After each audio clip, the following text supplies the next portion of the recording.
Here I have Suzuki Vitara, and let me show you how to show 3D buildings on the Suzuki Maps. Let's begin. So at the very beginning, let me start by using the home screen of the Suzuki Infotainment system.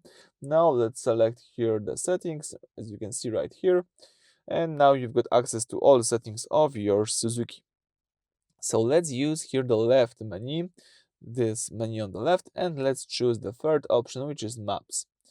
From Map settings, you need to scroll down until you see Show 3D Buildings. So you can enable the 3D buildings just by using this toggle. So as you can see, 3D buildings refers to generic gray blocks that represent standard city buildings. This gives the map a sense of depth and volume, especially in city centers. It makes it easier to identify exactly which street you need to turn it in, because you can see the corridor of buildings on the screen. So it could be quite useful. I like to have the 3D buildings enabled, so let me leave it that way. Alright, so that's it for this video. Thank you for watching. Please subscribe to our channel and leave thumbs up.